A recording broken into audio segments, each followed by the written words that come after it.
ఆధునిక జీవితంలో మనిషి చాలా బిజీ అయిపోయాడు. తీరిక లేకుండా గడుపుతున్నాడు. కొన్నిసార్లు ఫోన్ ఎత్తడానికి కూడా సమయం ఉండదు. అలాంటి సమయంలో ఏదో ఒక కాల్ వచ్చి అంతరాయం కలిగిస్తూ ఉంటుంది. ఫోన్ చేసింది ఎవరో తెలుసుకోవాలంటే తిరిగి ఫోన్ చేయాల్సిన పరిస్థితి. అది తీరా ఏ కస్టమర్ కేరో క్రెడిట్ కార్డ్ కోసం చేసిన వారో అయి ఉంటే అప్పుడు వచ్చే కోపం, చిరాకు చెప్పక్కర్లేదు. వాటి బాధ నుంచి తప్పించుకోవడానికి చాలా మంది ట్రూ కాలర్స్ వంటి యాప్లను వాడుతున్నారు. మీ బిజినెస్ విస్తరించాలనుకుంటున్నారా? మార్చి 16-17 హైటెక్స్ లో franchise India biggest ఫ్రో expo.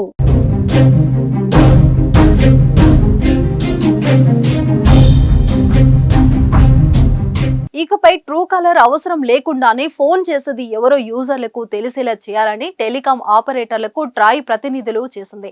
Department of telecommunication 2 ఏళ్ల క్రితం ప్రతిపాదన త్వరలోనే అమల్లోకి రానుంది. ఈ సర్వీసులు ఇండియాలో డిఫాల్ట్ గా అందుబాటులోకి రానున్నాయి. సిమ్ కార్డు తీసుకున్నప్పుడు నమోదు చేసుకున్న పేరు కాల్ చేసేటప్పుడు స్క్రీన్ పై డిస్ప్లే అవుతుంది.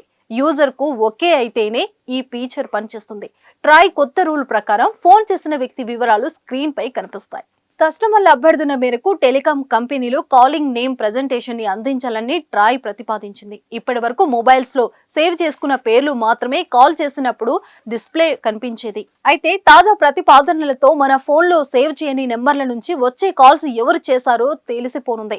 అందుకు ఏర్పాట్లు జరుగుతున్నాయి. ఇక కాలింగ్ నేమ్ ప్రెజెంటేషన్ అమల్లోకి వస్తే వినియోగదారులకు ట్రూ కాలర్ యాప్ అవసరం ఉండదు.